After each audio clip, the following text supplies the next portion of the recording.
Yay, welcome to another episode of the I Am Jen Wilson, the Healing Rebel podcast. And I have a guest with me today. Haven't had a guest for a wee while, which has been nice for you to hear my dulcet tones in your ears. But now we have Susan Perry, my good friend, my new good friends. We have we have multiple connections. Susan is a speaker coach, and first time I met Susan, she'd come to me for a menopause massage. And when you meet somebody, you just go, oh, I loved her. And then I was like, I wonder if I'll ever meet her again. And then we went to a networking thing, and there you were. That's right. That's right. I know. That was so lovely. Oh no, it's great. You definitely are a new friend. And this is apparently Galentine's Day, which is for Valentine's, which I subscribe to neither. But yeah, you're one of my new gals. Girlfriends. Well, let's not do that. It's not. Okay, so why don't you introduce yourself to the audience? Tell them more the wonderful things that you do. Amazing. Thank you. And thank you for inviting me on because actually this is my first podcast. So I'm loving stepping out of my comfort zone and doing all of this. So yeah, I am a speaker coach. What on earth is that? I don't teach you how to pronounce words. It's not an elocution lesson. It's really about how can public speaking boost your career. How can you get better at it? What things can really power up those presentations and things like podcasts? And there's a million different techniques and tools that will take you from that either, yeah, I'm not bad at it, I know it's a necessary evil, but I can teach you techniques like storytelling that really get that emotive feeling and actually get your results for your business, funnily enough. So that's what I do. And I take you wherever you are on that journey, but I'm very focused on outcomes. What are the results that you could achieve that you didn't think were possible? And where are you closing yourself off from those type of speaking opportunities? So I'll talk a bit about that today. So interesting. So I've been along to one of your storytelling workshops, and we did the lunch and learn a couple of weeks ago, 3 weeks ago, about the nervous system and how it comes into play when you're talking. And I definitely need to work with you more on my storytelling because I said to you at that workshop, I was like, I'm a bullet point person. I'm like, here's some facts. Yeah. Yeah. Question and give you some information, and it's not. It definitely needs shaped and improved. Well, listen, but can I just say, hats off. This was an emotional, not only for you, but for the rest of the group, because even though you had shared your story so many times with your clients, you've done it online, that's how your clients resonate with you because of how you explain it and your own journey. But it even surprised you, which was incredible as a coach to see because you're like, I've never done it this way. So it was honestly, it was a total privilege to see that and everybody else as well. So can we talk a little bit about the nerve? Like, so obviously my podcast is the Healing Rebel, and it's about that healing journey. And your business is about helping people in their careers and in their business. But there's a lot of anxiety and a lot of nerves can come into people, whether they've to stand up and do a presentation, or go for an interview, or even have conversations with like medical professionals. Yeah. In communication with people. Can you talk a bit about how the nervous system comes into play and what things, maybe some things that we can do to help? Yeah, absolutely. So when I was preparing for this, I thought to myself, right, where was I? So I'm not a scientist. I don't come from a scientific background, but what I have done is a lot of research on fear and self-esteem and confidence. So I kind of use that as the basis for today to say, so where does the confidence to come to speak up? What happens in the body? What happens in the brain as you move forward to kind of say these are things that I'm either avoiding or I'm stepping into, and how do I feel?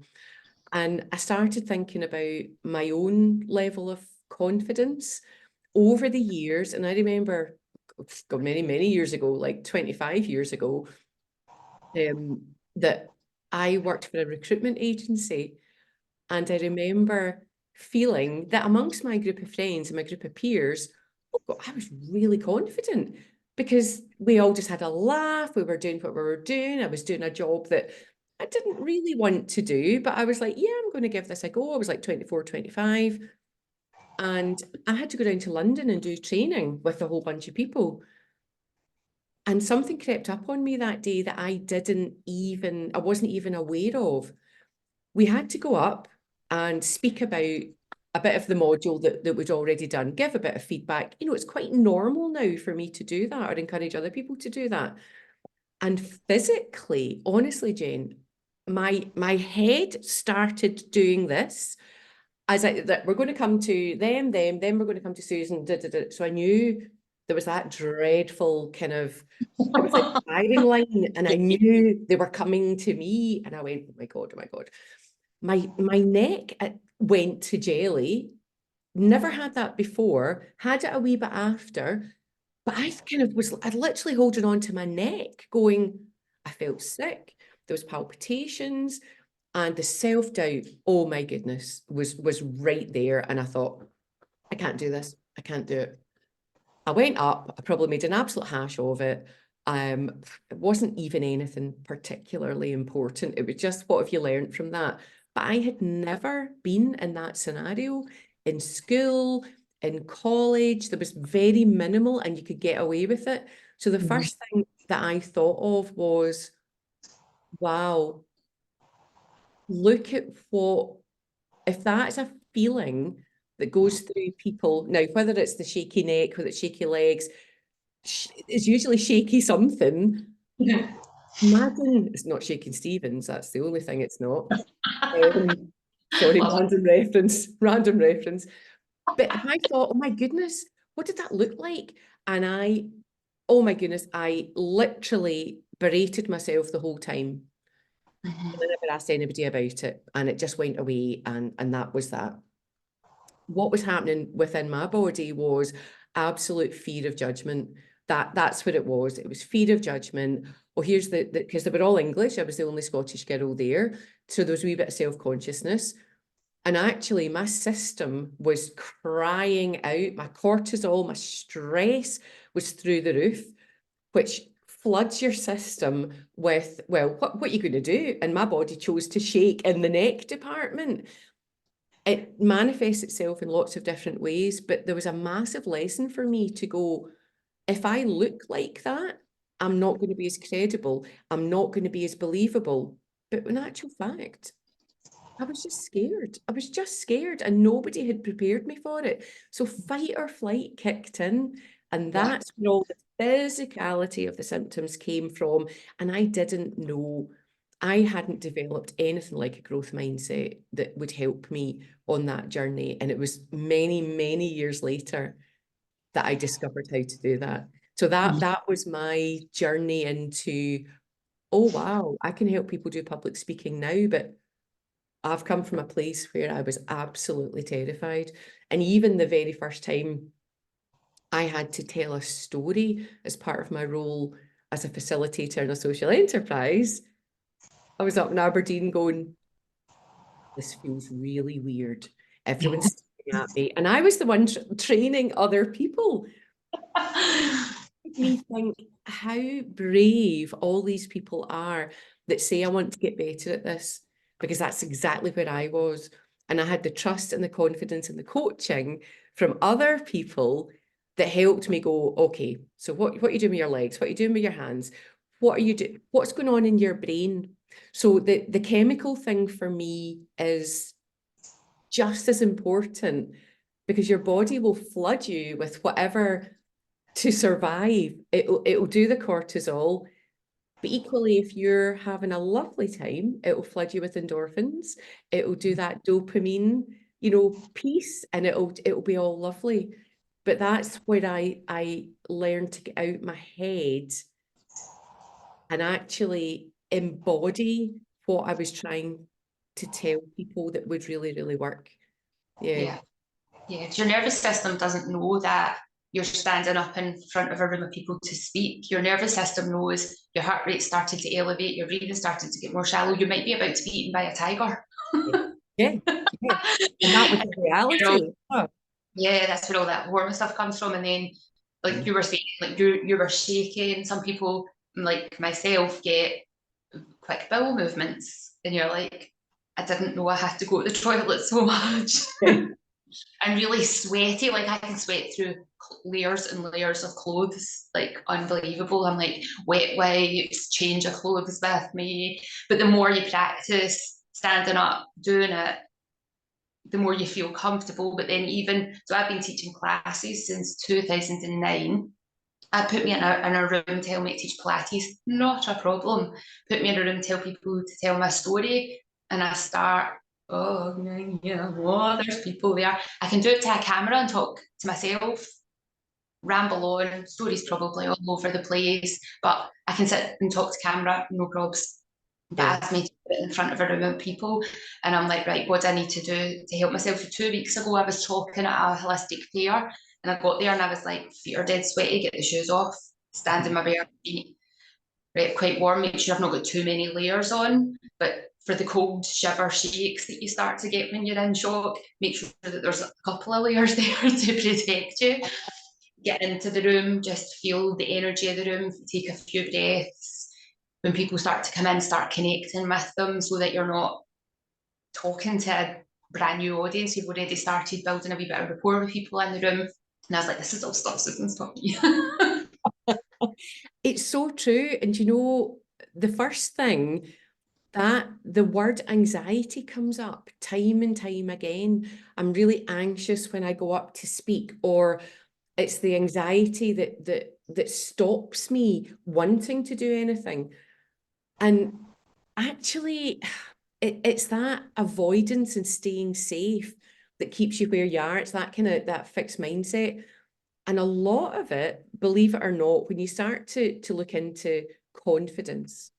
So there's everything from Amy Cuddy and her, power pose, which doesn't really resonate with me. It might with some people, but there's a lot that comes down to self-esteem. If you are, regardless of how good you are at your job, how amazing a business owner you are, how much profit you earned last year, you're put into a state. It's a state that fluctuates over time. So your confidence will be, you react to external factors, don't you? So if you've had praise, that was an amazing workshop, Jen, you'll be like, oof, now that's lovely, thanks very much. And you'll be like, I'll give a testimonial while you're at it. But if you encounter a bit, some of them are tricky, or somebody that maybe gives you unsolicited feedback, you're like, oh, I didn't actually expect that, or ask for that, or somebody that kind of, goes into your boundaries where you maybe haven't been as clear. You might be like, wait a minute, and all you start doing is the doubt starts creeping in, and then you start questioning, wait a minute, was I not clear? What did I do wrong? You immediately assume, A, I'm amazing because I got praise, or B, I'm absolutely shocking. I'm not worth it. I'm just going to give it all up. And there's something about that state that is controllable. It's controllable with techniques. It's controllable with, because it's not a fixed kind of attribute, stress or confidence. You like the woolly mammoth, you react to your external environment. And the trick is saying, actually, wait a minute, if I can do a wee bit of thinking back on when was I confident? What behaviors did I exhibit?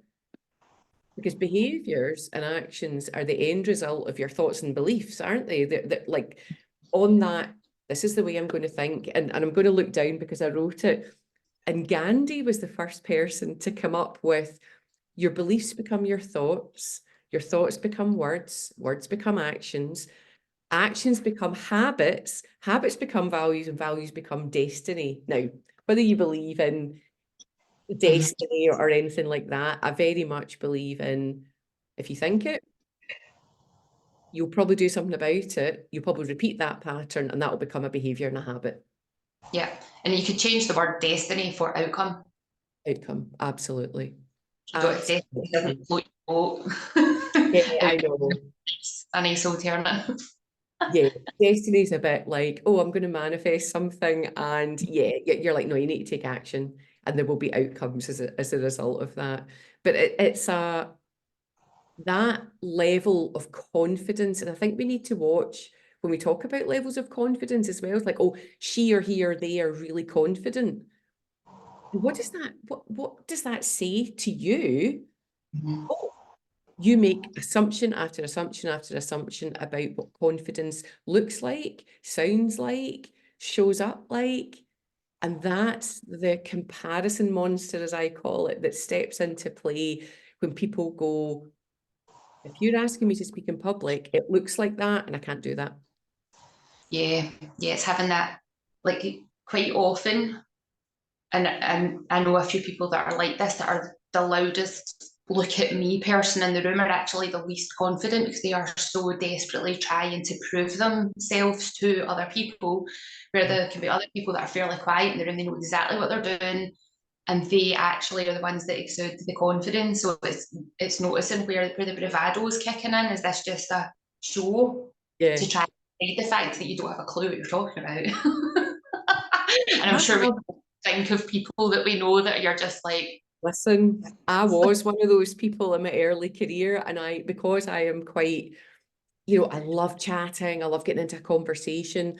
And I remember working years and years ago, and there was a guy in our team and he was the only guy in our team, and he didn't ever say a word in a team meeting. For some reason, this really irked me. I was like, he's not contributing. I mean, I don't know who I was back then, but I just had this, you've got to say it as you see it. Absolutely not.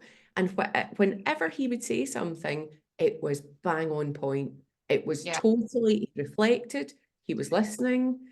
Now, was he particularly confident? I don't know. I never asked him. But he didn't feel the need. So he was, if you talk about self-assured or self-esteem or whatever you want to call it, I felt I needed to speak. And what I was saying wasn't always salient, it wasn't always relevant. And he would come in and go, I was just thinking about that. What if we did blah? And everybody would go, yeah, absolutely. And then I would be raging because my ego got in the way. And that's what you learn to kind of turn back and go, it's not about me. So whenever yeah, you're in a talking scenario, a speaking scenario, like you said, whether it's you and I chatting, whether it's, going to a networking event and being the guest speaker, whatever it is, if you're doing a blooming TED talk, it actually is not even about you. And that has helped a lot of people take away that physicality, because they initially don't understand it. You go, what do you mean it's not about me? I'm the one that's going to have to give the talk. I'm the one that's on the platform, podium, stage, whatever it is. And they go, what do you mean? It's not about you. It's like the reverse of the McFly song. It's all about you. No, it's not about you, actually. It's completely the opposite. That's my second really random niche reference. I love it. Love it. That's what you get when you work with me. You get like totally random references. And if you're into that, come on board. But yeah, it's about the audience, but there's a shift when people step into like talking about the physicality of the nerves, all the shaking, all the stuttering, all of that stuff is because you want to do a good job, right? At the end of the day, you want to help people. You want to encourage people to listen and take time out and hear how you can change their thinking, hear how you can help them. That as business owners, that's our gift, to be able to give ourselves a platform to do that. It's grounded in support and help and going and resonance. People believe that you are credible and you've come from a place where you've gone, look, I was there.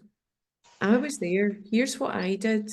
So I've helped loads of people like you and me to do this.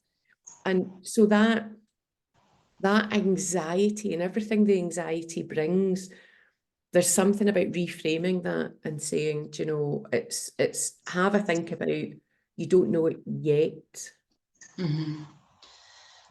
Couple of things that are coming to mind. First one is our use of the word anxiety. I feel like in the last decade has become really normal in conversation.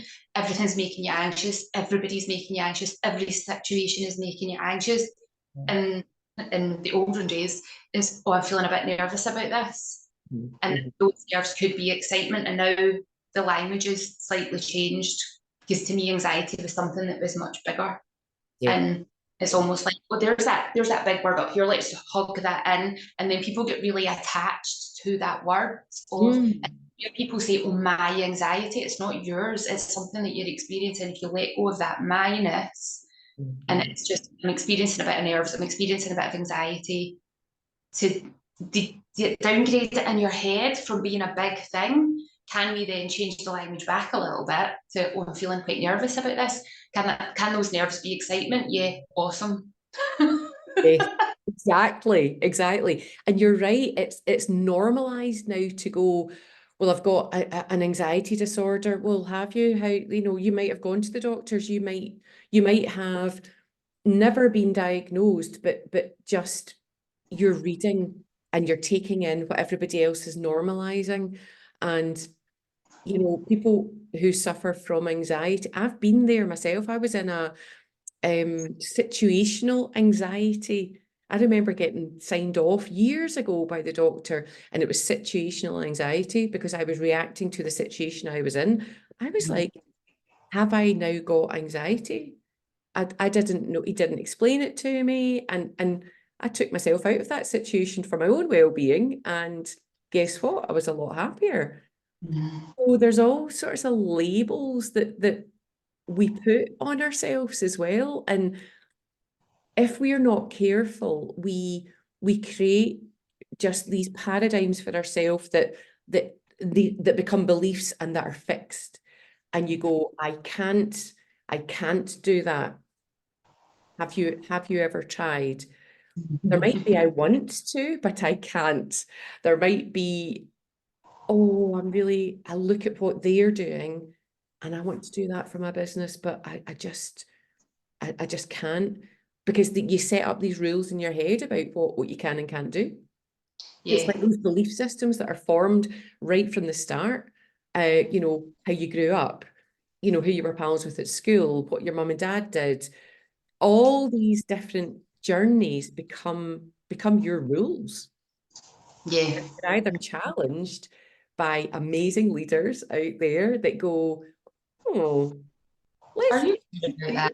Are you sure that's what you meant to say? My dad used to always say to me, I think you've got the wrong word there, Susan. He loved words and he loved correcting you, more importantly.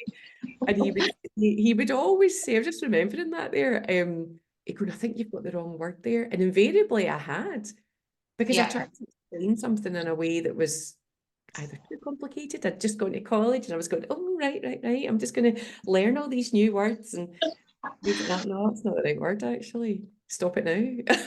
That was good you had that kind of guidance. I mean, he wouldn't always tell me what the right word was to use, but he would just kind of really enjoy going, you've got the wrong word there. But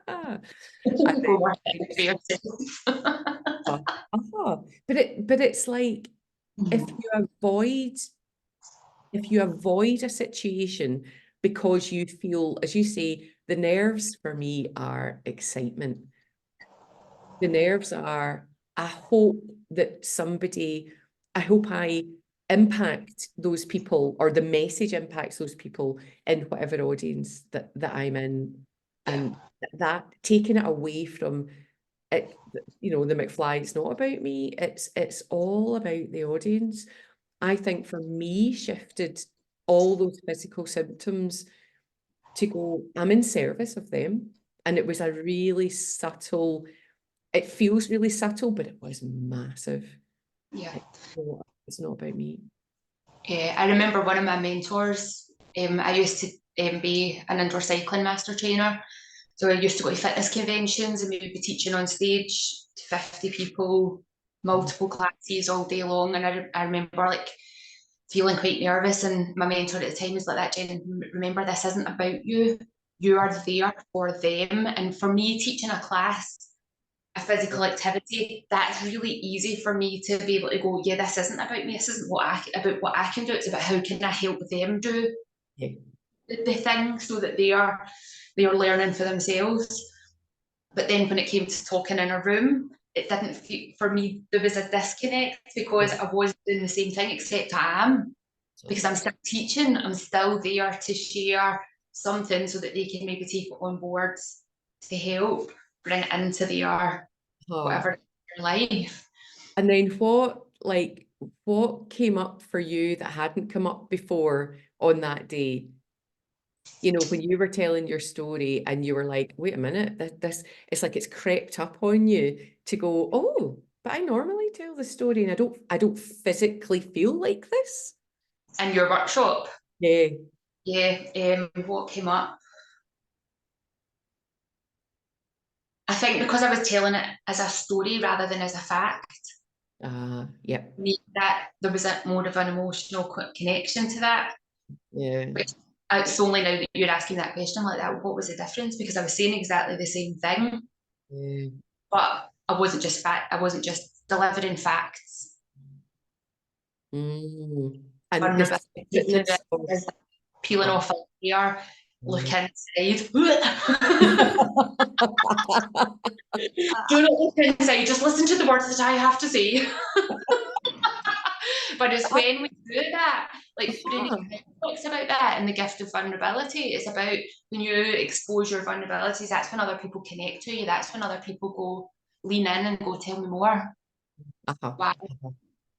And that's beauty of like these storytelling. I just love, it's just like so magical to me, but it's magical with an outcome, like you were saying before. It's that the cortisol lowers, and this is the stress hormone that would just basically just go through the roof, you know, the fight or flight.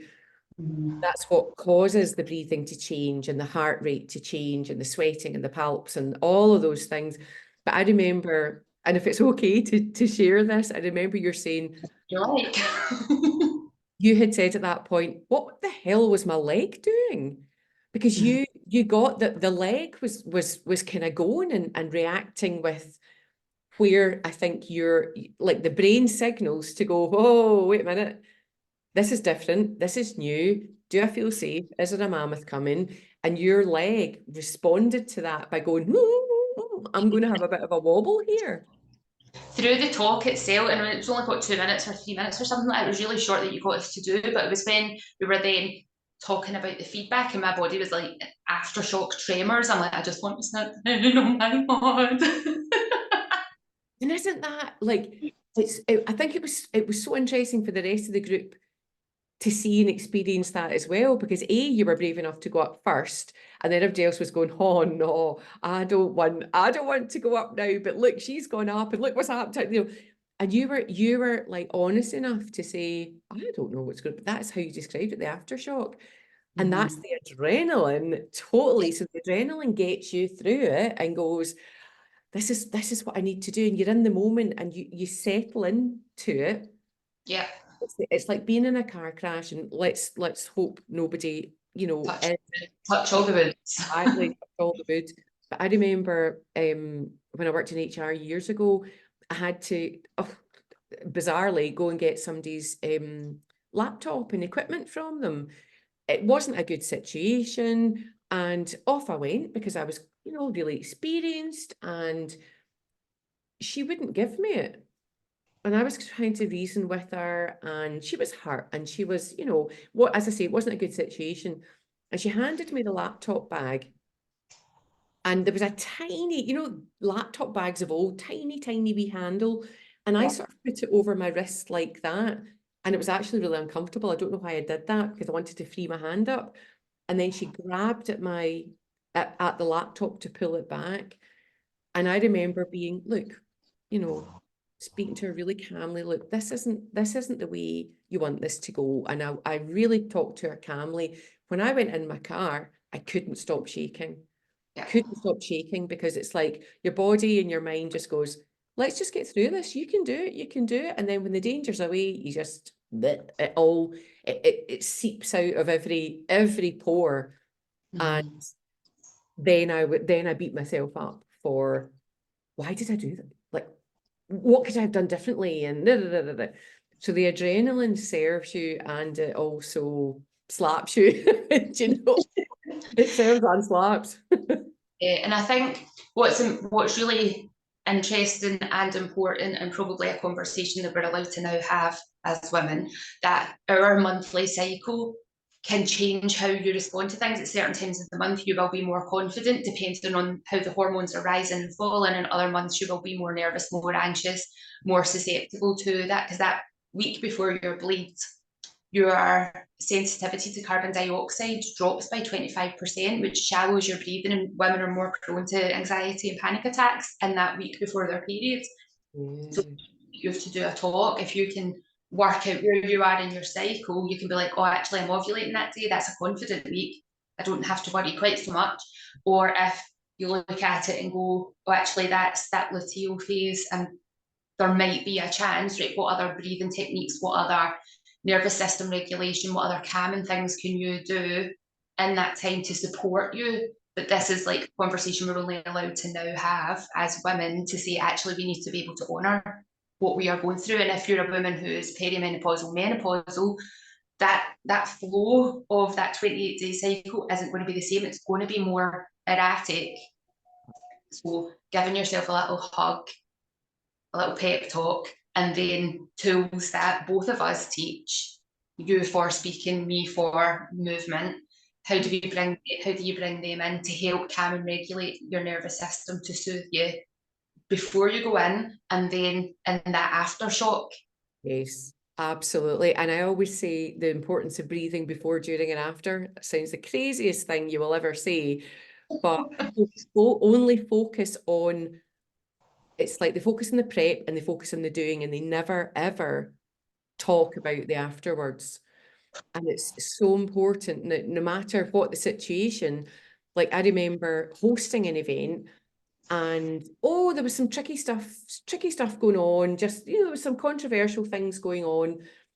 And did it all work out the way, did the leaders in that audience get what they needed from the people that were there? But in question. And I remember coming off, and I just went into a wee side room, because I had closed the event, and it was fantastic. It was a celebration of people in communities coming up with ideas and having the courage to stand up in front of leaders and say, there's a gap here, and I've got an idea that's going to fix it, that's going to change lives. I mean, that's significant, and the bravery involved in that. But because of this thing that had happened, I just went, right. And I literally did what I now call my flower and candle breathing. So it's as if you've got, that wasn't planted, by the way, that just always sits there, never gets it. You think that's a really sleek prop, it's really not. And you breathe as if this is a bunch of flowers, and you get the lovely scent, and like just like a real deep belly breath, your belly goes right out. And a lot of people don't do that. There's a lot of breathing that happens up here, as you'll know, that shallow breathing. So a really big kind of extend that belly. And as you're breathing out, you breathe as if that's a lit candle, and you don't want to blow it out. So it's so slow and so light. It's like just like literally. And it would be more effective if I'd lit it, but you get the point. It's a technique that literally slows everything down. And actually, I remember a coach telling me, it was a breath coach, it's the exhale that actually, it's that breathing out of the carbon dioxide that allows you, and the holding it actually. So it's the breathing in, holding it. You've heard of like box breathing or square breathing. Hold it, and then slowly exhale, and then you repeat the cycle. But the breathing afterwards it's vital. I can't express that enough. Yes, I think one of the things when you're excited and nervous and you go to stand up, especially when you're talking, because when you're talking you can't really do you can't do that breathing because you need the voice to come out. So while you're talking, and like I know I do this, I need to get my words out quickly. I'm a very fast talk. It's not a need that I'm a fast talker. Yeah, So yeah, me got all too. these things to say, blah blah blah blah blah blah blah blah blah blah blah blah, and then 20 minutes have gone by and I'm like, I need to breathe now. It's like, how did I've just been like this? And I've seen people like pass out because they're basically not breathing. And you and I have got a good friend called Kat who coined the phrase the big pause.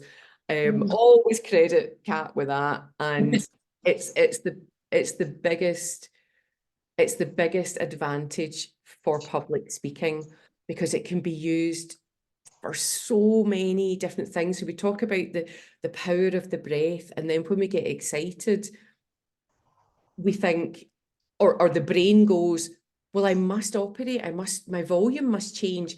So if I have to, talk about something that gives energy to the audience or energizes them, I've got to do all of that.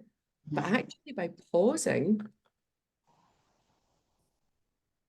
you land the point, and I don't mean for hours on end because that would be obviously very, very odd, but a simple kind of like one Mississippi, two Mississippi, I can't even say the words, but it gives you that, it's not awkward, it's not going to get into awkward territory, but it also helps land the point, and B, gives you a bit of a breather to go, what's next? Where am I? A wee scout about, looking at faces. And silence is really, it's an amazing tool for managing all that physicality.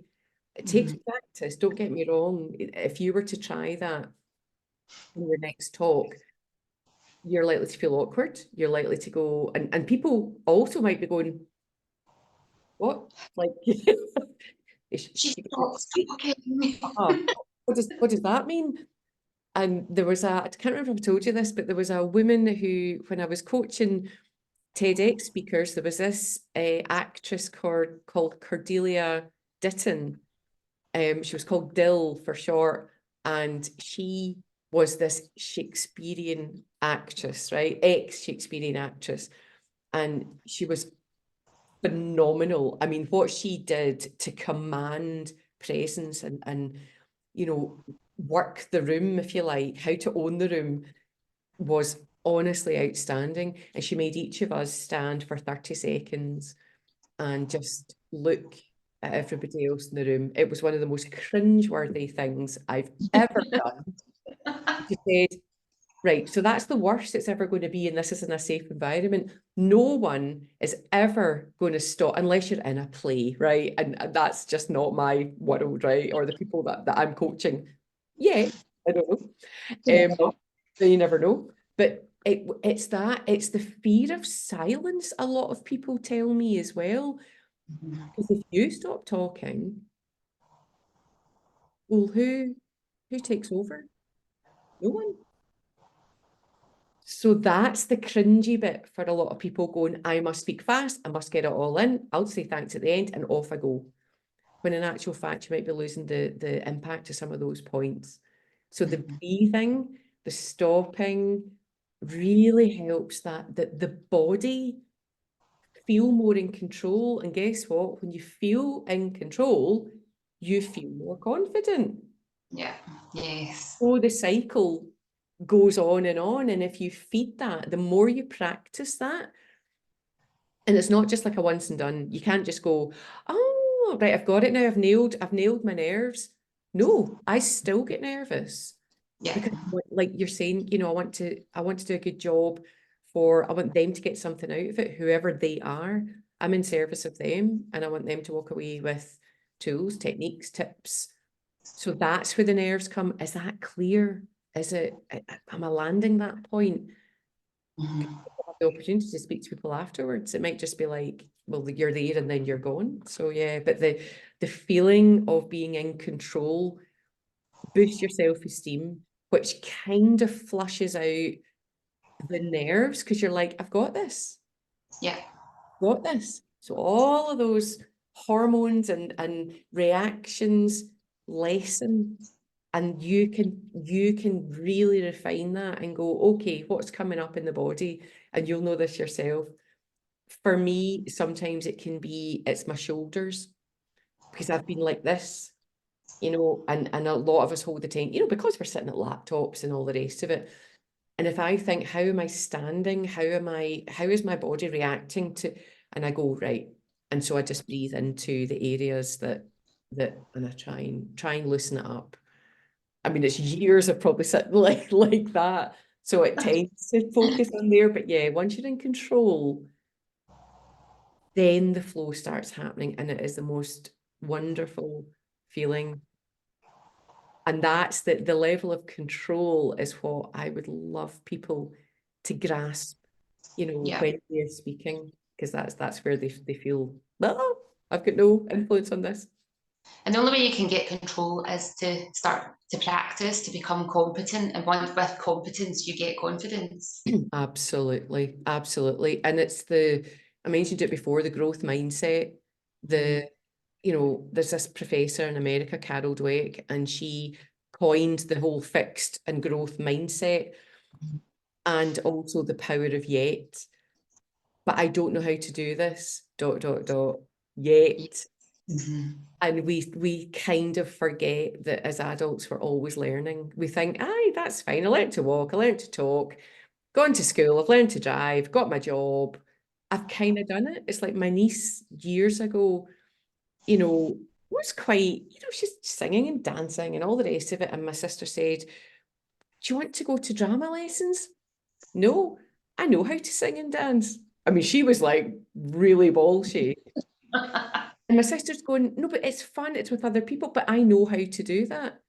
There's fear there for her. Yeah. I like doing it on my own, but I don't want other people. What if I'm not doing it the same way as other people? So that was a fascinating kind of conversation for my sister to kind of unpick. But Yeah. you can learn, we learn every single day. And if you're not in that learning state, you are going to stay stuck, and you are going to feel exactly, because it's not about, if you're afraid of public speaking, it doesn't mean your whole life is a sham. It does not affect your ability.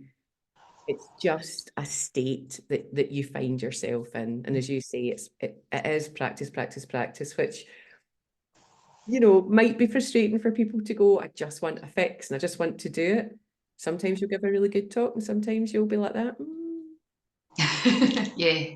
Done a bit more there. A bit better. What bit did I forget? But even like we were talking before we hit record about speaking in everyday life and the art of communication, and how speaking is, we're losing that through text message, through how to communicate with each other, because we're sending emojis instead of words. But then we're also sending it by text instead of the voice. So we're deconditioning, we're not practicing, because we're not actually saying anything. I'll just fire it in an email rather than pick up the phone and have that conversation. Yeah. Like it's become a lost art that we then see how somebody said something on social media and somebody replies to it, and then somebody gets offended or upset because they haven't actually said or heard the words, to hear the emotion, to hear the intent behind the words that are being said.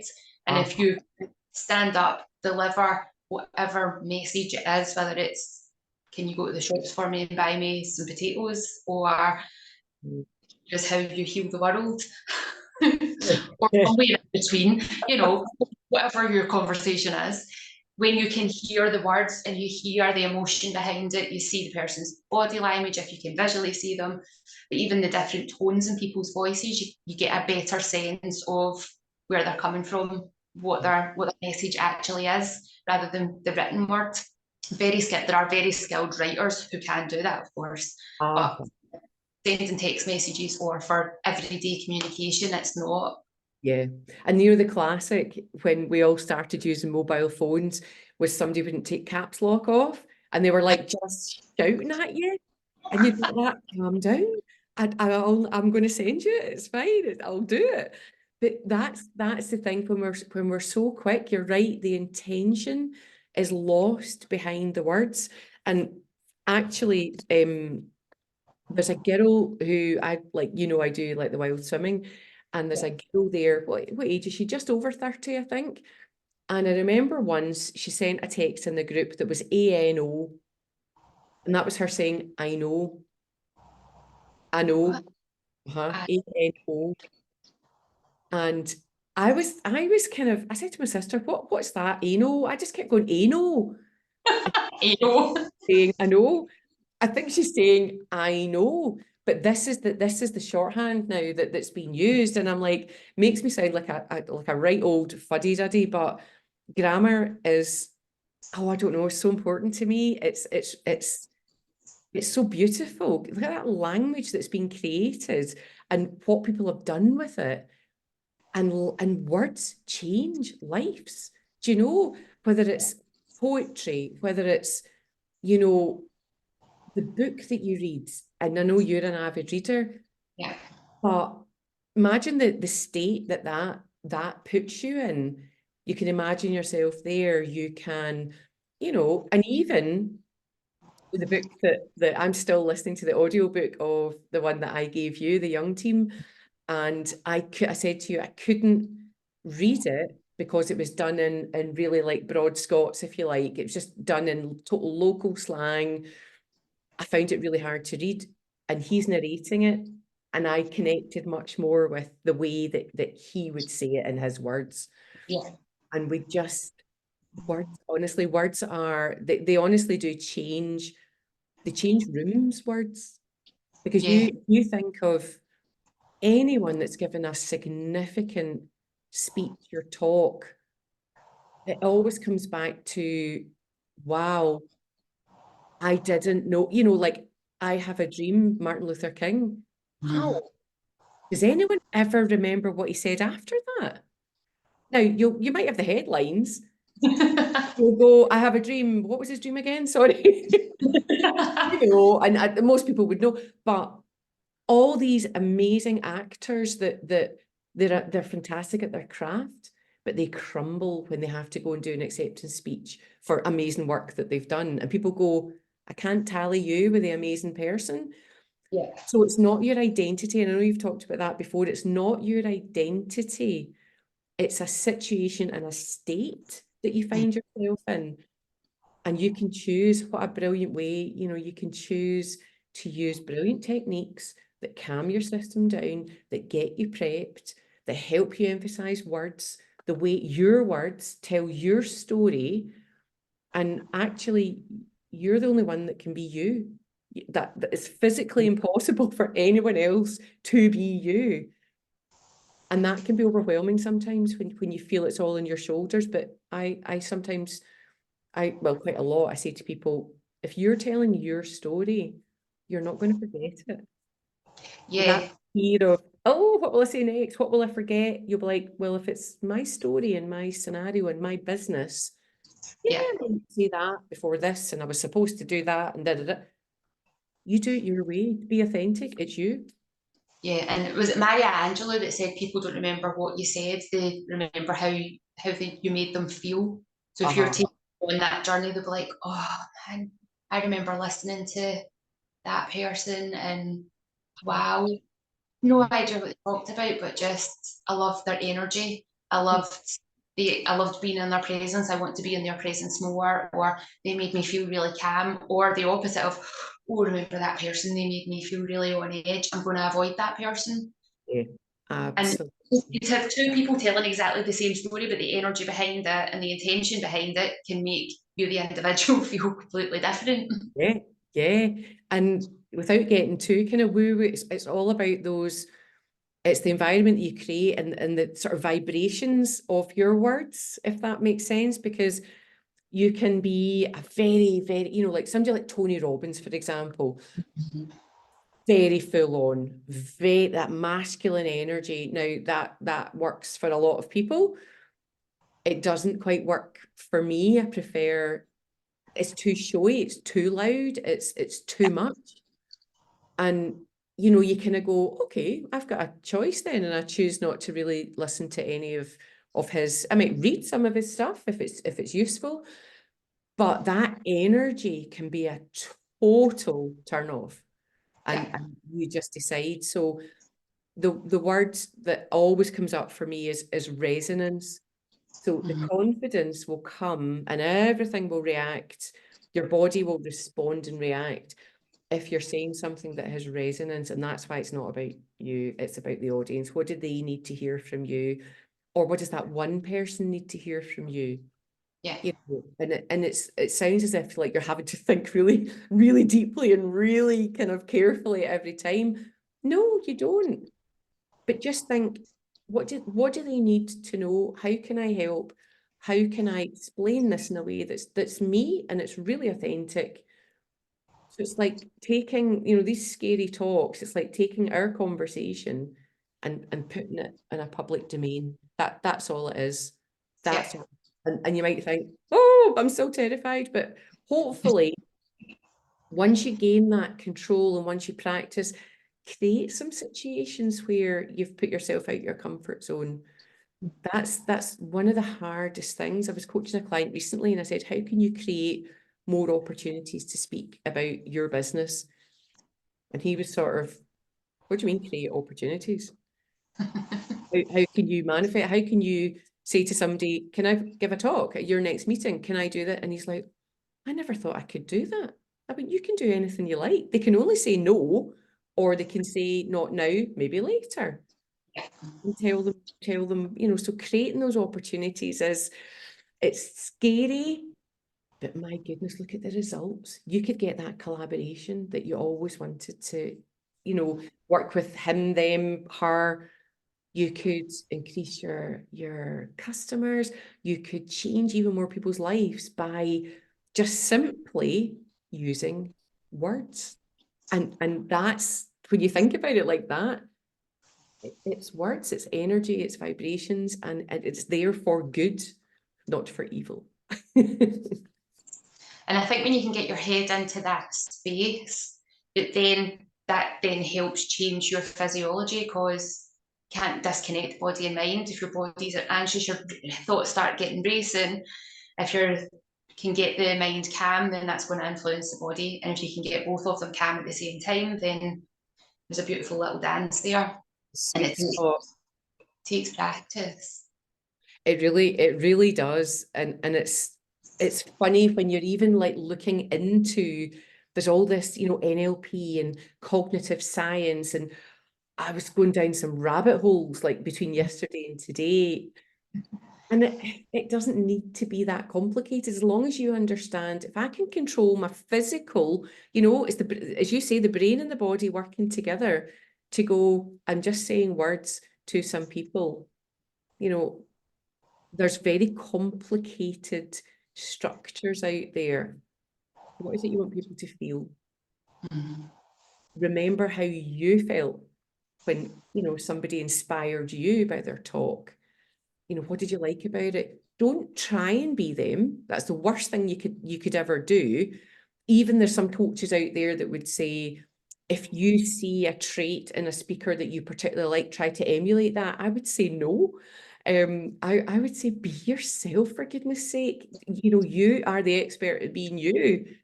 Yeah. And just I would say enjoy it as well, because it's a fantastic, what a privilege to be in front of people, telling them a story that your story and that resonates with them. It's a powerful thing. I think that telling somebody to emulate somebody else is almost saying you're not good enough as you are, so pretend you're somebody else until you are better, rather than just be like, that's interesting, maybe be inspired by that. How do you bring that element out in you? Because if you've recognised it in somebody else, it's already in you. It already exists there. So what do you need to do to nourish that, to allow it to come out? Bring Maybe that. see Yeah. again flashing. But it's like that act, fake it till you make it. Again, I'm like not a, I say practice, practice, practice. That's what I say. If that didn't work, record yourself doing it a different way. What about this? Get some feedback. Ask for specific feedback.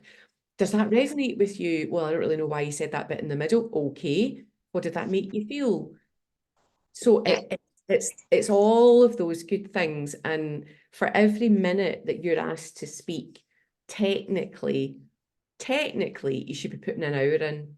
Now, if yeah, it's a big, and I don't mean just like doesn't have to be a major talk. This is where people get caught up, I think, about I'm not going to do a big talk. Doesn't matter. Your big talk could be in front of 4 really important people to you. Do you yeah, know? It really doesn't matter. So get, rid of any assumptions that a talk is in front of hundreds of people. yeah. That's a different gig, and very few people get to do that, surprisingly. Do you know? It's it depends what your business is, and it depends who your audience is. Like, could I speak in front of, yes, I could, but my goodness, I would be nervous. My goodness, I'd be like prepping for like weeks and weeks and weeks beforehand, because I would want it to help those people. The nerves doesn't mean you don't do it, is the point. And Yeah, you're closing off a lot of opportunities. But yeah, it's an amazing thing. But yeah, don't be yourself. Don't act as if, and don't do the comparison monster that invariably you can admire somebody, for goodness sake. You can go, oh wow, like you say, you could be really inspired, but they're not you.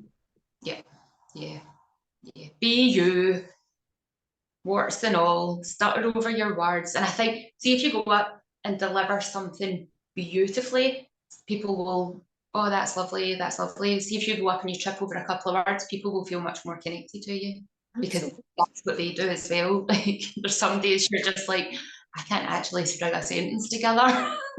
When you talked about, like perimenopausal, menopausal women, women who still have, cycles, and it's like, I don't know about anyone else, but the brain fog that comes with the menopause it can be debilitating. It really can. So, do you remember at Glastonbury, Elton John, who, I don't know if he's 80 now, or he's approaching that rough age, and he was absolutely berated for having the words of his songs on a screen just down at the stage.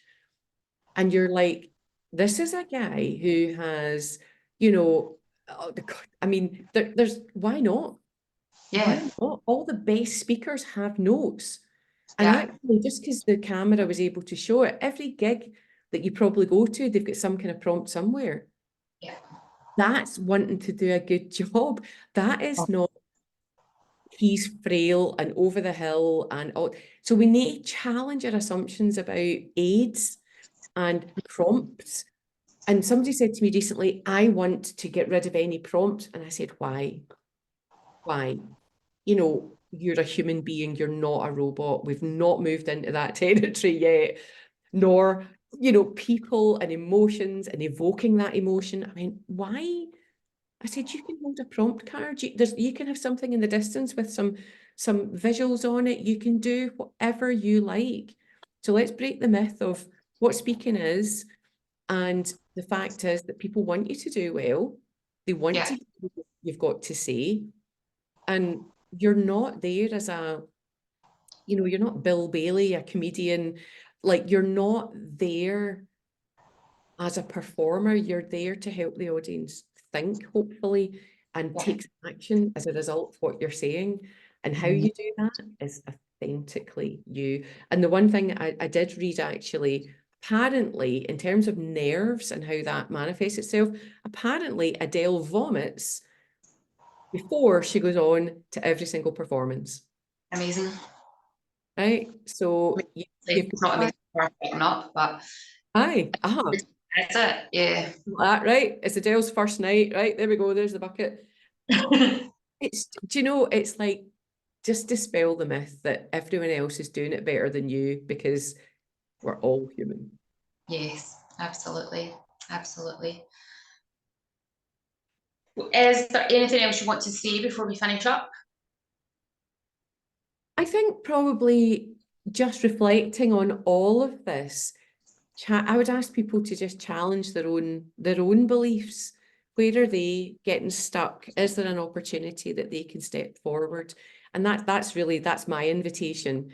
Yeah. Where can you create some opportunities to create value for the people that you serve, that are your customers, or that work in your organization, whoever these people are?